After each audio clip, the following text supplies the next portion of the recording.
We were taught to get up on a bus and give an elderly person a seat. We were taught the basic fundamentals of discipline. Excuse me, I'm sorry, you know, and certain etiquette that helps you to get along. It's not present. Maybe it is, but it's not being displayed. So there's this callous nature and this callous approach. Everything is a nail, and they see themselves as a hammer. With this mindset, we have what we have now. But how can we break this mindset? By showing more love, by being the opposite of what they're thinking. And for far too long, nothing has changed in Jamaica. Our garrisons are still the same because they serve a political purpose. Poverty is still the same because when people are hungry, they're easily manipulated. Our education system now is even worse, you know. So the youths, them, I would say, we have to take up the mantle as individuals in the community and as people who can to make a difference. We have to endeavor. What about the at-risk boys? They do receive stuff, yes, but in what capacity? Because when I went and I did my groundwork to see who we are going to adopt under the Buju Banton banner, and I went and I did the groundwork myself, and we look. We say these places, the boy, them want mentoring, them want skill training, them want help. You know what I mean? Everybody can't come be a singer and a DJ, you know.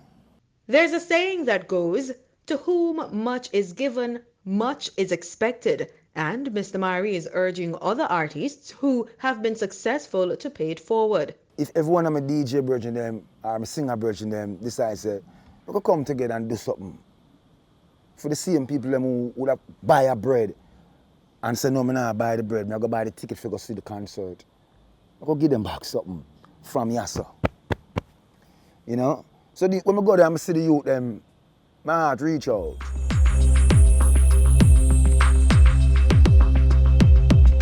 Sunbeam at this time is caring for more than 60 boys. They are not all in residence, but cumulatively, we are caring for about 60 boys. A couple of years ago, Mr. Myrie visited the home, and we were discussing how he could support us. And out of those discussions, he committed to seek funding so that we could do a social enterprise. That was the idea at the time.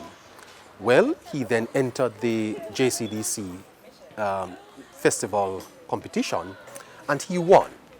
And so his prize money of $3 million was given to Sunbeam. The Buju Banton Foundation provides skills training and educational opportunities for youth, with immense emphasis on at-risk males, ages 8 to 18. With the $3 million win from the festival competition by donating it to the boys' homes, and they went ahead and they did some wonderful things. They bought fowls and them have egg and them grog and all kind of back and all over there. And them do well. Then Mount Olivet Boys Home, with the help of Kanye West, we were able to give them computers.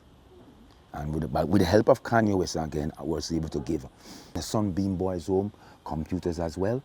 And we donate shoes from Puma to these boys, make sure that they you know, we could donate clothes and back to school items, food items. We donate fire extinguishers. The cube needed some repairs, so some of that money was used to repair the cube, and some was used to purchase layers. So I think we purchased about almost 500 layers. That's 2 years ago. And I'll have you know that today we picked up about 6 flats of eggs from those same layers. If you go to the gate right now, there's a young man there selling eggs from that project.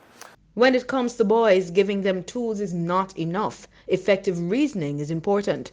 I will create a workshop for the boys, yes, with one called this professor from University of the West Indies, Kadamawe Knife, and he's a lecturer at the university, and Mr. Aubrey Stewart, the Chief of Security, National Security, and the workshop was centered around education, character, and discipline, and the importance of these things, yes. Various workshops, music instruments were donated, and the most important thing right now for me is one of the series that we have called Define the Odds. Define the Odds not only bring about people who are faced with challenging circumstances, but people who have also surmounted them, and who's then able to look back and offer a roadmap to these young men and to anyone who wishes to partake about how to avoid various pitfalls and how to, give them great solutions. Why only boys? There's a perfect opening for some female entertainers or some female to go and adapt the same policy that I adapt for strengthening each other. And this is how we help each other. Now, it brings me great delight and joy to see the youth them from the boys' home come to see I am and bring something with them make with them own hand. It worth so much and means so much to me because it come from a place of love them never have to. Them could have been like the other person in the street who just take and don't remember until they're hungry again. The music industry in Jamaica, it's huge, it's very big. Sorry, but a lot of what I hear is not very inspirational and not helping our youths. As a matter of fact, one could argue that it has contributed to the decay in values and morals. Mr. Myrie is an exception because he doesn't do only conscious music or a great part of it, but at least he has adopted two boys' home, ourselves and Mount Olivet. And he has invested in these homes. Investing in the homes is investing in the youth. Investing in the youth is investing in the society. Investing in the society is investing in the world. I don't see any other way. So, big up Buju.